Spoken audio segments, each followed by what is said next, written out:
नमस्कार विद्यार्थी मित्रांनो, राज्यसेवा पूर्वला अर्थव्यवस्था या घटकामध्ये कोणते घटक आणि कुठले उपघटक आपण केले पाहिजे, कारण की कंबाईनचे जे घटक आहेत ते राज्यसेवा प्रीला पूर्णपणे करणं गरजेचे वाटत नाहीत आणि राज्यसेवा पूर्वचे जे आहेत ते कंबाईनकडे घेऊन जाणं चांगलं वाटत नाही। कारण की ॲनालिसिस जर आपण पाहिलं तर राज्यसेवा पूर्वचा अँगल थोडा सिलेबसचा वेगळा आहे आणि कंबाईनचा सुद्धा वेगळा आहे। तर सर्वात आधी राज्यसेवा पूर्वला कोणते घटक आणि उपघटक आपण वाचले पाहिजे आणि कुठल्या पॉइंट्सवर फोकस केला पाहिजे त्याचा हा डिटेल ॲनालिसिस बेस आपण एक व्हिडिओ बनवत आहे। याचा निश्चित तुम्हाला 100% फायदा होणार, कारण की पूर्णपणे ॲनालिटिकल पॉइंटमधूनच आपण हा तयार केलेला आहे। यामध्ये पहा, पहिलाच घटक तुम्ही केला पाहिजे वृद्धी आणि विकास। वृद्धी आणि विकास यावर जर प्रश्न पाहिला तर मागच्या वर्षी सुद्धा प्रश्न होता, त्याच्या आधी सुद्धा, कारण की आपल्याला डेव्हलपमेंट हा एरिया सिलेबसला असल्यामुळे वृद्धी आणि विकास यामधला फरक जो आहे त्या फरकांवर आपण काम केलं पाहिजे। जसं की विकास ही प्रक्रिया कुठल्या देशांमध्ये चालते तर विकसनशील देशांमध्ये विकास ही प्रक्रिया आहे। वृद्धी ही कुठल्या देशांमध्ये आढळून येते तर विकसित देशांमध्ये आढळून येते। तर कोणत्या ठिकाणी गव्हर्नमेंटच्या फंडिंगची आवश्यकता असते किंवा नसते, अंशतः किंवा वेगाने होणारा कोणता घटक आहे, विकास आहे की वृद्धी आहे, त्या टाईपचे आपल्याला प्रश्न विचारले जाऊ शकतात। सोबतच विकास हा वेगाने होतो की वृद्धी हे वेगाने होते, त्यानंतर संत गतीने काय घडून येते या टाईपचे सुद्धा प्रश्न आपल्याला मागच्या काही पेपरमध्ये आढळतात। तर पहिला पॉइंट लक्षात ठेवा, वृद्धी आणि विकास या संकल्पना प्रॉपर करून ठेवा। संतुलित वृद्धी म्हणजे आपल्याला काय म्हणता येईल, वृद्धी आणि विकास हे काय आहे, तर सोबतच एक सिद्धांत जो आहे हा रिपीट आढळतो आपल्याला शुम्पीटरचा सिद्धांत जो आहे हा मागच्याही वेळेस राज्यसेवा प्रिलिम्सला होता, त्यापूर्वी राज्यसेवा मेन्सला आलेला आहे। त्यामुळे शुम्पीटर या सिद्धांतावर आपल्याला अपेक्षित एरिया आहे प्रश्नांचा। लुईस यांचा सिद्धांत हा विचारलेला आहे, परंतु कंटिन्यूअस जो आढळतो आपल्याला हा शुम्पीटरचा आढळतो। त्यामुळे शुम्पीटरचा सिद्धांत प्रॉपर PYQ जरी केला तरी तो आपल्या हाती येऊ शकते। वृद्धी विकासमध्ये प्रश्नांचं फॉर्मॅटिंग जे आहे हे जर ओळखायचं असेल तर आपल्याला जुने जे PYQ आहेत, विशेष करून राज्यसेवा मुख्यचे, कारण की त्यांची संख्या जास्त आहे वृद्धी आणि विकासावर आलेले प्रश्न, त्यामुळे राज्यसेवा मुख्यचे व्यवस्थित करून ठेवा, जेणेकरून त्याचा प्रीला आपल्याला निश्चित फायदा होणार। आणि राज्यसेवा पूर्वला जे आलेले आहेत त्यांची संख्या थोडी कमी आहे, पण मुख्यला संख्या जास्त आहे, त्यामुळे जास्तीत जास्त आपली प्रॅक्टिस होणार। त्यामुळे राज्यसेवा मुख्यचे PYQ याचा वापर आपण केला पाहिजे। तर वृद्धी आणि विकास हा पहिला घटक आहे, इथं व्यवस्थित फोकस केला पाहिजे। नेक्स्ट आहे शाश्वत विकास।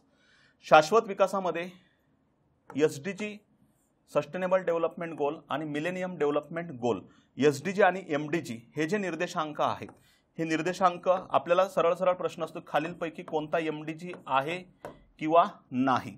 त्यानंतर MDGचा कालावधी कोणता आहे, मिलेनियम डेव्हलपमेंट गोल्स आधी आले की सस्टेनेबल डेव्हलपमेंट गोल आधी आले, सस्टेनेबल डेव्हलपमेंट गोल हे सर्व देशांना लागू होते की MDG सर्व देशांना लागू होते, या टाईपचे आपल्याला प्रश्न इथं अपेक्षित आहेत। सोबतच यामध्ये कोणत्या क्रमावर कुठला, सहसा SDGच्या बाबतीत पाठच करून ठेवा, कोणत्या क्रमांकावर कुठला SDG आहे। याचं कारण आहे, यावर आत्ताच्या एका मेन्सला मागच्या कंबाईन ग्रुप बीच्या डायरेक्ट पहिल्यांदा विचारलं, या साईडनं आपल्याला SDG दिलेलं होतं आणि या साईडनं त्याची जोडी लावा, त्यामुळे थोडं पाठांतर करावं लागेल। राज्यसेवेला आजपर्यंत जे आले होते खालीलपैकी कोणता MDG आहे किंवा SDG आहे किंवा नाही, या अँगलचा प्रश्न होता, परंतु हा प्रश्नांचा पॅटर्न थोडा पहिल्यांदाच आढळला, म्हणून थेट पाठच करून ठेवा, जेणेकरून आपल्या हातचा प्रश्न जाणार नाही।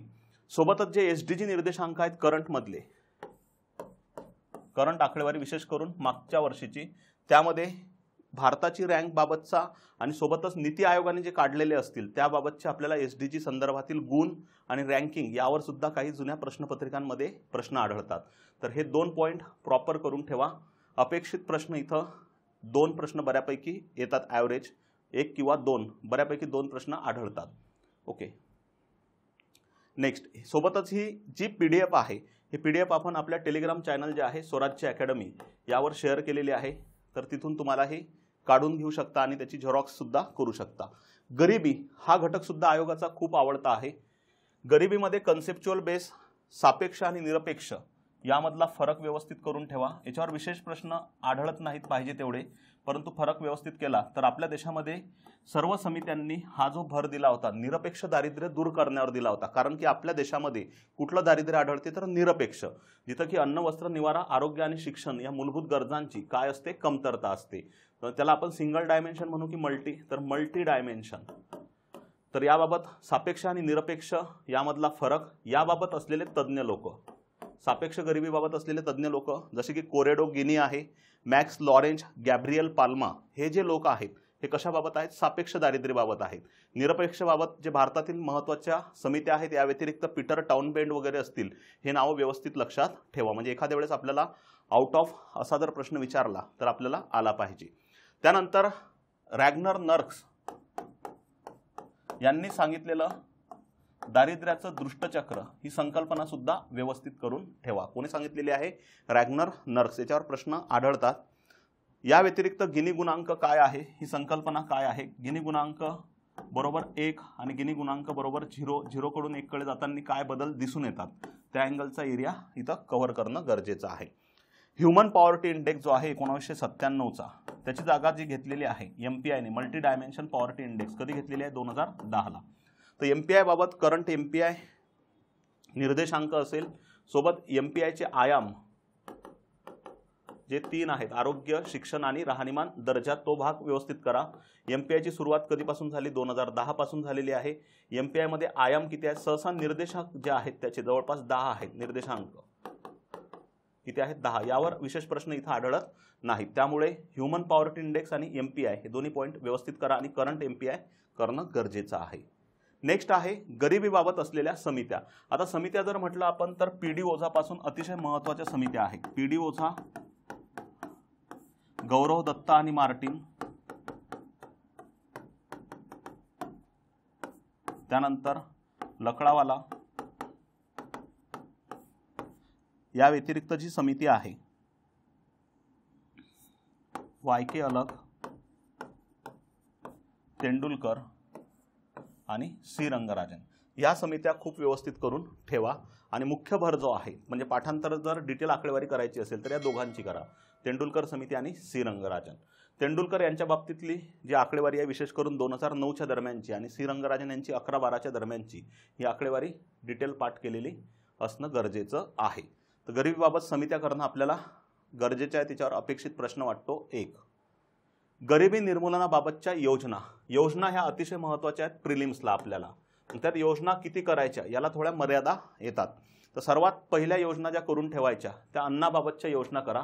सोबतच एक PDF मी शेअर केलेली आहे टेलिग्रामवर. 2017 पासून राज्यसेवेला आजपर्यंत जेवढे योजना विचारलेल्या आहेत राज्यसेवा पूर्वला, ते योजना पूर्ण मी कंपाइल करून ठेवल्या 2017 पासून ते आतापर्यंत. ती PDF तुम्ही तुमच्याकडे ठेवली तरी चालेल, त्याची झेरॉक्स करून ठेवा. विशेष करून त्या योजना बऱ्यापैकी रिपीट आढळतात आपल्याला आणि आपल्याला बेस कळून जाईल की नेमक्या कुठल्या योजना केल्या पाहिजे. अन्नाबाबतच्या योजना ज्या आहेत त्यामध्ये अन्न सुरक्षा योजना असेल, अन्न सुरक्षा योजना 2013ची, अन्न सुरक्षा अभियान असेल 2007-8चं अभियान 2007-8. त्यानंतर मिड डे मील स्कीम आहे MDMS, mid day meal scheme MDMS, याची जागा PM पोषणमध्ये विलीन झालेली आहे ही योजना मिड डे मील स्कीम, हे व्यवस्थित लक्षात ठेवा. त्यानंतर प्रधानमंत्री गरीब कल्याण योजना, ही सुद्धा करंटमधली अन्नाबाबतची मेजर योजना आहे, ती सुद्धा व्यवस्थित लक्षात ठेवा. या व्यतिरिक्त PDS आहे, पब्लिक डिस्ट्रीब्युशन सिस्टीम, RPDS आहे आणि TPDS आहे. त्यानंतर अंत्योदय अन्न योजना आहे, अन्नपूर्णा योजना आहेत. ह्या मेजर योजना आहेत अन्नाबाबतच्या, ह्या आपल्याला टाळून चालणार नाही. अन्नाबाबतच्या ह्या योजना मी तुमच्यासोबत ज्या डिस्कस केल्या ह्या व्यवस्थित करा. निवाराबाबत योजना, यामध्ये प्रधानमंत्री आवास योजना, यामध्ये एक ग्रामीणची आहे आणि एक अर्बनची आहे. ओके, ग्रामीण म्हणजेच रुरल आणि एक आहे अर्बन. तर ह्या दोन्ही योजना व्यवस्थित करणं आवश्यक आहे. आरोग्याबाबत आयुष्यमान भारत ही सर्वात मोठी योजना आहे. आयुष्यमान भारत ही योजना करणं गरजेचं आहे. या व्यतिरिक्त काही इत्यादी योजना ज्या आहेत ज्यामध्ये शहरी संदर्भातील काही मेजर योजना असतील ज्या करंटमध्ये मागच्या 4-5 वर्ष सुरू झालेल्या शहरीबाबतच्या, त्या योजना करणं गरजेच्या आहेत. सोबतच हर घर नल से जल हे जे टॅगलाईन असलेली जलजीवन मिशन आहे ते सुद्धा आपल्याला करावं लागेल. तर ह्या मेजर योजना आहेत. अन्न, वस्त्र, निवारा, आरोग्य, शिक्षण, त्यानंतर पाणी असेल, रस्त्यांबाबतची मेजर योजना जी आहे प्रधानमंत्री ग्राम सडक योजना असेल, मेजर योजना आहे. म्हणजे हे घटक जे आहेत, रस्ते हा पायाभूत सुविधांमध्ये जाते आणि गरिबी संदर्भात रस्ते जर व्यवस्थित नसतील, कारण की हा राहणीमान दर्जामध्ये सुद्धा हा घटक जातो, त्यामुळे ह्या योजना आपल्याला अपेक्षित आहेत. शहरीच्या सुद्धा योजना करणं गरजेच्या आहेत. तर ही एक PDF आहे. त्या PDFच्या आधारावर तुम्हाला बऱ्यापैकी योजनांचा अंदाज येऊन जाईल. लोकसंख्या हा घटक आहे आपल्याला. ओके, लोकसंख्या आणि अर्बनायझेशन. शहरीकरणावर जर मागच्या एक्झाम्स पाहिल्या तुम्ही प्रश्नपत्रिका, तर शहरीकरणावर आणि नागरीकरण यावर प्रश्न आहेत म्हणजे आहेत. त्यामुळे हा एक पॉईंट आपण समजून घेऊ कसे प्रश्न येतात. तर सर्वात आधी पहा, लोकसंख्या विषयक धोरण जे 1976चं आहे आणि 2000चं आहे. 1976चं म्हणजे 16 एप्रिल 1976चं एक धोरण. याची उद्दिष्ट काय होती, ज्यामध्ये मेजर उद्दिष्ट जे आहे की मुलींचे लग्नाचे वय 18 वर्ष आणि मुलांचे लग्नाचे वय 21 वर्ष हे उद्दिष्ट होतं. आणि 2000 मध्ये जे उद्दिष्ट आहेत, तातडीचे, मध्यावधी आणि लॉंग टर्म उद्दिष्टे आणि इतर उद्दिष्टे, तर हे व्यवस्थित करणं गरजेचे आहे. तातडीचे, मध्यावधी आणि लॉंग टर्म आणि या व्यतिरिक्त इतर काही उद्दिष्टे ठेवलेले आहेत. यावर प्रश्न आपल्याला मोठ्या प्रमाणात आढळतात. 76चं धोरण आणि 2000चं धोरण. या व्यतिरिक्त काही बेसिक संकल्पना ज्या आहेत, ज्यामध्ये जनन दर ही संकल्पना विचारल्या जाऊ शकते, शिशु मृत्यू दर असेल, माता मृत्यू दर असेल, त्यानंतर लोकसंख्येची घनता ही कुठल्या सूत्राच्या आधारे काढली जाते, तर ह्या मूलभूत संकल्पनावर सुद्धा आपल्याला प्रश्न आहेत. विशेष करून जनगणनेची जी आकडेवारी आहे त्यावर मागच्या काही पेपरमध्ये प्रश्न आढळत नाहीत. आकडेवारीचे जे प्रश्न आहेत हे जॉग्राफीकडे जातात, भूगोल. तुम्ही त्या अँगलनेच ते पाठ केले तरी इकडे ते कव्हर होऊन जाते. त्यामुळे हा फोकस पॉईंट लक्षात ठेवा. या व्यतिरिक्त आता जसं की शहरीकरण हे खूप मोठ्या प्रमाणात वाढत आहे, म्हणजे महाराष्ट्रामध्ये जरी आपण पाहिलं तर जुन्या आकडेवारीवरच जवळपास 45 होता, आता 50% क्रॉस झालेलं असेल अर्बनायझेशन. आता अर्बनायझेशनमध्ये पहा, शहरीकरण, नागरीकरण किंवा शहरीकरण ही एक समस्या आहे. तर फॉर एक्झाम्पल, शहरीकरणामुळे खालीलपैकी कोणत्या समस्या निर्माण होऊ शकतात. शहरीकरण हे कशामुळे वाढत चाललेले आहेत, शहरं कशामुळे मोठ्या प्रमाणात त्या ठिकाणी लोकसंख्या येत असेल, स्थलांतर होत असेल, तर त्याची कारणं काय आहेत. तर बऱ्यापैकी इथं जे प्रश्न आहेत हे आपल्याला लॉजिकली प्रश्न येतात. त्यामुळे जुने याबाबतचे जर PYQ केलेले असतील तर सुटून जाते, किंवा इकॉनॉमिकचा ओव्हरऑल अँगल तुम्हाला व्यवस्थित असेल तरी सुद्धा हे प्रश्न सुटू शकतात, म्हणजे लॉजिकल एरियाज आहेत. त्यानंतर पहा, शहरी योजना ज्या आहेत ह्या तुम्हाला इथं विशेष करणं गरजेच्या आहेत. शहरीबाबतच्या आणि करंटमधल्या केल्या तर बेस्ट. ओके, करंटमधल्या केल्या तर बेस्ट. करंटमधल्या म्हटलं तर बजेट आकडेवारी जी आहे 22-23ची विशेष करून, आणि दुसरी आहे 23-24ची. हे मी यूट्यूबवर सुद्धा घेतलेले आहेत, 22-23चा आणि 23-24चा माफ करा, आणि अंतरिम अर्थसंकल्प 24-25चा. 22-23 नाही, 23-24 आणि 24-25चा. तर अंतरिम अर्थसंकल्प असेल आताचा आणि 23-24चा, हे दोन्ही मी घेतलेले आहेत. ते तुम्ही एक वेळ व्यवस्थित करून ठेवा. 23-24चा आणि 24-25चा यूट्यूबवरच आहे. नेक्स्ट आहे मानव विकास निर्देशांक. आपल्याला निर्देशांकावर कंपल्सरी प्रश्न असतात, जसं की ह्युमन डेव्हलपमेंट इंडेक्स HDI. याचं जनक कोण आहे, HDIची सुरुवात कधी झाली, HDIचे आयाम किती आहेत, जसे की आरोग्य, शिक्षण, राहणीमान, दर्जा. राहणीमान दर्जा जो विचारात घेतला त्यासाठी ग्रॉस नॅशनल इन्कम GNI याचा वापर केला जातो. सोबतच HDI जो आहे, ह्युमन डेव्हलपमेंट इंडेक्स, 0 ते 1च्या दरम्यान मोजतात. 0 कडून 1 कडे जाताना आरोग्य, शिक्षण, राहणीमान, दर्जा यामध्ये काय होत जाते, वाढ होत जाते. या अँगलचे आपल्याला सगळे पॉईंट्स व्यवस्थित क्लिअर करून ठेवा. सोबतच HDI संदर्भात करंटची काही आकडेवारी जर असेल आणि करंटला HDI निर्देशांक जो की UNDPने, युनायटेड नेशन डेव्हलपमेंट प्रोग्रामने जाहीर केलेला असेल तर तो सुद्धा आपल्याला करणं गरजेचं आहे.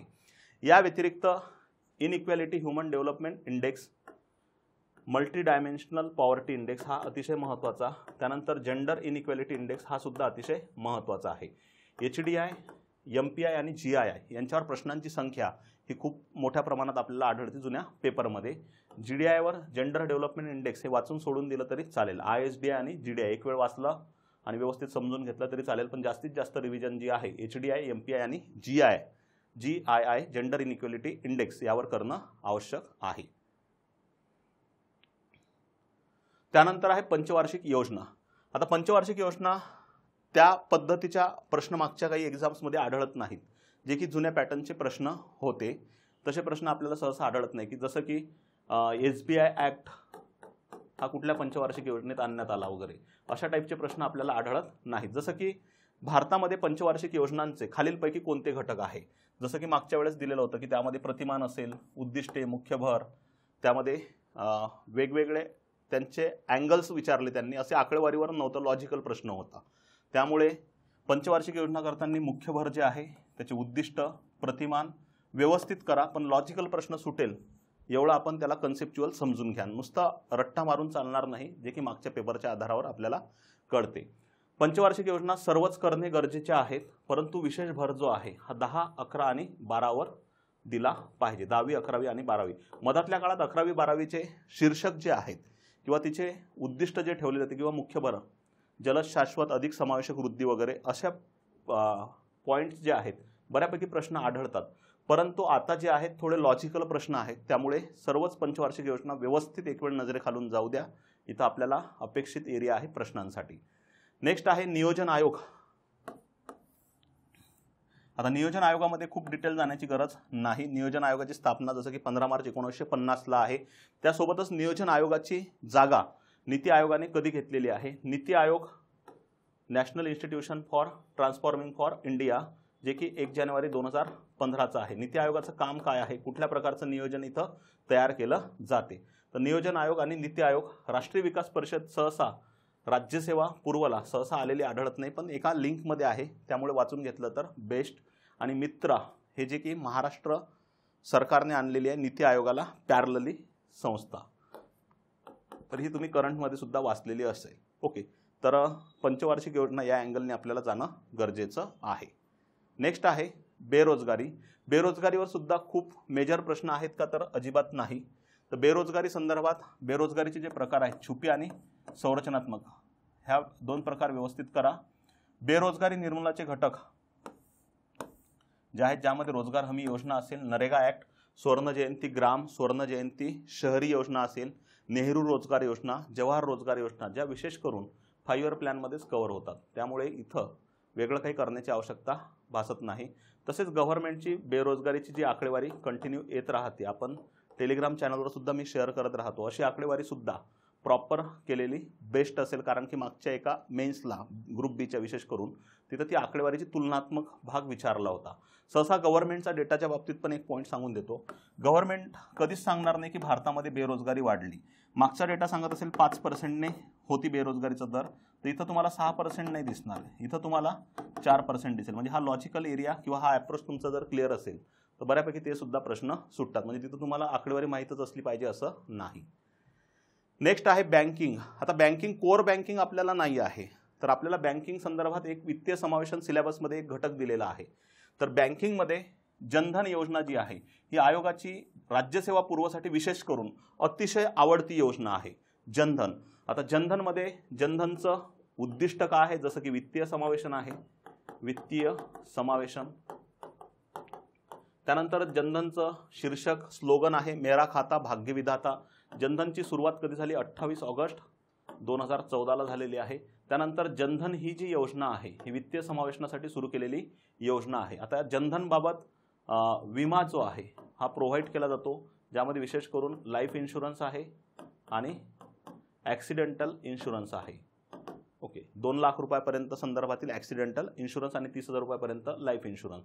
तर आता हे जे घटक आहेत विम्याचे कवच, तसेच बँक ओव्हरड्राफ्ट सुविधा आहे 10,000 रुपयापर्यंत. बस हेच कंटिन्यू वारंवार विचारलेले इथं प्रश्न आहेत. नेक्स्ट आहे डायरेक्ट बेनिफिट ट्रान्सफर, डीबीटी योजना. ही जी योजना आहे ही सुद्धा वित्तीय समावेशनाकडेच जाते आणि आर्थिक समावेशनाकडे सुद्धा जाते. तर डीबीटी योजना जी आहे हिची सुरुवात 1 जानेवारी कधी झालेली आहे? 2013ला झालेली आहे. आता डीबीटी संदर्भात सुरुवात जी झाली होती ती 20 जिल्ह्यांमधून झालेली होती प्रायोगिक तत्वावर. थेट लाभार्थ्यांना अनुदाने खात्यात जमा करणे, भ्रष्टाचार कमी करणे, सोबतच अनुदानांमधील त्रुटी ज्या आहेत त्या कमी करण्यासाठी ही योजना सुरू केलेली होती. नेक्स्ट पहा, 47 ते 91 दरम्यानची जी बँकिंग आहे, स्टॅटिक भाग केला तरी चालेल, जसे की स्थापना असतील किंवा त्याबाबत समित्या असतील. उदाहरणार्थ अग्रणी बँक योजना हिची सुरुवात कधी करण्यात आली? 1969ला करण्यात आली. अग्रणी बँक योजनेअंतर्गत काय दत्तक घेतले जाते? तर जिल्हा. अग्रणी बँक योजनेबाबत कुठली समिती होती? तर धनंजय गाडगीळ समिती होती. किंवा या व्यतिरिक्त SBI असेल, त्यानंतर इतर बँका असतील त्यांचे काही स्लोगन मधातल्या काळात विचारले, पण आता प्रत्येक वेळेस स्लोगन विचारेल असं नाही, पण त्यांच्या स्थापना समित्या हे बऱ्यापैकी करून ठेवलं तरी खूप जास्त आतमध्ये जसं की कंबाईनला जाऊ शकते तसं इथं अपेक्षित नाही आहे, कारण की इथं जो घटक आहे तो वित्तीय समावेशनाच्या मेजर 2 योजना ज्या आहेत त्या स्कीम त्या करणं गरजेचे आहेत. करंटमध्ये UPI हे खूप चर्चेत असते, हे आपल्याला टाळता येणार नाही. युनिफाईड पेमेंट इंटरफेस जे की डिजिटल बँकिंगबाबतचं एक नवीन साधन आहे, UPI करणं गरजेचं आहे. सोबतच या ठिकाणी स्मॉल बँक असेल, पेमेंट बँक असेल, त्यानंतर UPI आधारित रिसेंटली एक ATM सुरू केलेलं आहे हिटाची फायनान्स कंपनीने. UPI स्कॅनर बेस ATM पहिलं भारतातलं हिटाची फायनान्स कंपनीने सुरू केलं, आणि त्या व्यतिरिक्त बँकेने जर म्हटलं तर बडोदा बँकेने सुरू केलेलं आहे. तर ह्या गोष्टीसुद्धा आपल्याला करणं गरजेच्या आहेत करंट अँगलला. तर मेजर पॉईंट जे आहेत जनधन योजना असेल किंवा DBT असेल. या व्यतिरिक्त RBI पाहूया बँकिंग नंतर. RBIवर संख्यात्मक आणि गुणात्मक साधने, विशेष करून संख्यात्मक साधनं व्यवस्थित करून ठेवले तरी बेस्ट आहे. CRR असेल, SLR, रेपो, रिव्हर्स रेपो, आणि विशेष करून लक्षात ठेवा RBIच्या बाबतीत करंटमधला जो भाग आहे ज्यामध्ये SDF आहे 2022ला आणलेलं स्टँडिंग डिपॉझिट फॅसिलिटी असेल, त्या व्यतिरिक्त लॉंग टर्म रेपो ऑपरेशन असेल, हे आपल्याला गरजेचं आहे करंट अँगलला. LTRO, SDF, त्यानंतर RBIचं नवीन वित्तीय वर्ष असेल, त्यानंतर मागच्या 23मध्ये एक स्कीम लॉन्च केलेले पोर्टल UDGAM उद्गम पोर्टल. ओके, तर हे पोर्टल वगैरे करणं आपल्याला गरजेचे आहे. अनक्लेम डिपॉझिट्स, ज्यांचे डिपॉझिट्स आहेत किंवा ठेवी आहेत ज्या बेवारस पडलेल्या आहेत त्याबाबत हे पोर्टल सुरू केलेलं आहे. तर बऱ्यापैकी आता मागचे राज्यसेवा मेन्सला करंट अँगलचा एक प्रश्न होता RBI संदर्भात, म्हणून हे पोर्टल वगैरे व्यवस्थित करून ठेवा. या व्यतिरिक्त चलनवाढ आणि मंदी. आता चलनवाढीबाबत कंटिन्युअस प्रश्न आपल्याला आहेत, परंतु त्यामध्ये तेवढ्या लेवलचे प्रश्न येत नाहीत. कन्सेप्च्युअल आणि बाकी WPI आणि CPI बाबतचे प्रश्न आढळतात. चलनवाढी संदर्भात चलनवाढीचे मागणीजन्य कारणं आणि पुरवठाजन्य कारणं, या कारणांवर जर प्रश्न पाहिले तर बऱ्यापैकी आढळतात. आणि प्रश्न कसा असतो, खालीलपैकी चलनवाढीचं कोणतं मागणीजन्य कारण नाही. ओके, खालीलपैकी कोणतं चलनवाढीचं मागणीजन्य कारण नाही, किंवा खालीलपैकी चलनवाढीचं कोणते पुरवठाजन्य कारण आहे किंवा नाही. म्हणून हे कारणं आपल्याला फिक्स माहीत पाहिजे, मागणीजन्य कारणं कोणती आहेत आणि पुरवठाजन्य कारणं कोणती आहेत. तर चलनवाढीचे मागणीजन्य आणि पुरवठाजन्य असे किती प्रकारचे कारणं आहेत? 2 प्रकारचे कारणं आहेत. चलनवाढीचे जे प्रकार आहेत, रांगणारी ते बेसुमार, याच्यावर सुद्धा एक वेळ आपल्याला प्रश्न आलेला आहे. रांगणारी चलनवाढ ही विकासासाठी आवश्यक असते, ते स्टेटमेंट आयोगानं बरोबर दिलं होतं, पण त्यापेक्षा चालणारी चलनवाढ ही विकासासाठी आवश्यक असते, परंतु एलिमिनेशन होत होतं म्हणून ते ऑप्शन आपलं निघालं. चलनवाढीचे परिणाम, जसं की चलनवाढीचा फायदा ऋणकोंना होतो, हे स्टेटमेंट आयोगानं विचारलेलं आहे राज्यसेवा प्रीलाच. चलनवाढीचा फायदा ऋणकोला होतो, तोटा धनकोला होतो. तसेच परिणाम इतर ठिकाणी, जसं की ज्यांचं फिक्स सॅलरी आहे किंवा स्थिर वेतन आहे, वेतन किंवा मजुरी, यांना चलनवाढीचे काय होतात? तोटे होतात. जे लाभधारक आहेत त्यांना चलनवाढीचे काय होतात? फायदे होतात. या अँगलचे आपल्याला अपेक्षित एरियाज आहेत प्रश्नांचे. होलसेल प्राइस इंडेक्स WPI आणि कन्झ्युमर प्राइस इंडेक्स. आता WPI किती वस्तू गटाच्या आधारे काढला जातो, ज्यामध्ये उत्पादित वस्तू असतील, प्राथमिक वस्तू असतील आणि इंधन गटातील वस्तू असतील. त्या व्यतिरिक्त WPIचा आधारभूत वर्ष काय आहे, CPI संदर्भात आधारभूत वर्ष काय आहे, CPIचे जे निर्देशांक आहेत, CPI फॉर RL असेल, रुरल लेबर, ॲग्रिकल्चरल लेबर, यांचा आधारभूत वर्ष, यांचा वापर कशासाठी होते, CPI इंडस्ट्रियल वर्कर संदर्भात असेल, आणि CPIची न्यू सिरीज काय आहे. तर हे आपल्याला करावे लागतील. कुठल्या घटकामध्ये? चलनवाढ आणि मंदी. चलनवाढ आणि मंदी दूर करण्यासाठी जे उपाय आहेत राजकोषीय आणि चलनविषयक, हे सुद्धा आपल्याला आवश्यक आहेत. तर फोकस पॉईंट मागणीजन्य कारणं, पुरवठाजन्य कारणं यावर प्रश्नांची संख्या चलनवाढ घटकामध्ये जास्त आहे. दुसरे पॉईंट परिणामावर आपल्याला प्रश्नांची संख्या जास्त आहे ॲनालिसिसनुसार. ओके, राष्ट्रीय उत्पन्न. आता राष्ट्रीय उत्पन्न जे आहे यावर कंपल्सरी प्रश्न आढळतात, ज्यामध्ये GDP असेल, ग्रॉस डोमेस्टिक प्रोडक्ट, GDP सोबत green GDP, green climate fund, conceptual प्रश्न आहेत. ग्रीन क्लायमेट फंड याची सुरुवात जशी की 2010ला झालेली आहे. GDP मध्ये मापन करताना काय विचारात घेतलं जाते, NDP आणि GNP NNP, हे बऱ्यापैकी तुम्हाला कन्सेप्च्युअल बेस प्रश्न आपल्याला इथं आढळत आहेत मागच्या काही एक्झाम्समध्ये. GDP आणि GNP याचा भाग व्यवस्थित करून ठेवणं गरजेचं आहे. यांच्यावर प्रश्नांची संख्या थोडी जास्त आहे, परंतु यावर नेहमी प्रश्न येतात का तर अजिबात येत नाहीत. पण ग्रीन GDP हा घटक व्यवस्थित करून ठेवा. ओके, वरील घटकांवर सर्वाधिक प्रश्न कव्हर होतात. या व्यतिरिक्त तुम्हाला काय करणं गरजेचे आहेत? योजना करणं गरजेचे आहेत. आता योजना जे आहेत, ओके, योजना ज्या आहेत यामध्ये मी चर्चा करताना काही योजना सांगितल्या, जसं की अन्न असेल, निवारा, आरोग्य असेल, सोबतच अन्न, निवारा, आरोग्य रस्त्यासंदर्भात असतील, पिण्याच्या पाण्यासंदर्भातील असतील आणि शहरी योजना असतील. आणि वित्तीय समावेशनाच्या त्या 2 योजना मी सांगितल्या, जसं की जनधन योजना आहे आणि DBT आहे. ह्या मेजर स्कीम आहेत, ह्या तुम्हाला टाळून चालणार नाही. ह्या जरी व्यवस्थित केल्यात तर बऱ्यापैकी 70 ते 80% योजनांचा भार तुमचा कमी होऊन जाईल.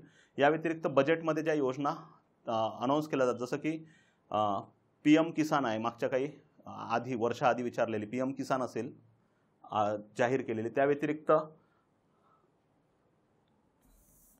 पिटारा योजना असेल, जादुई पिटारा, ओके, अशा या टाईपच्या सुद्धा योजना आपल्याला ज्या करंट बेस आहेत त्या सुद्धा करणं गरजेच्या आहेत.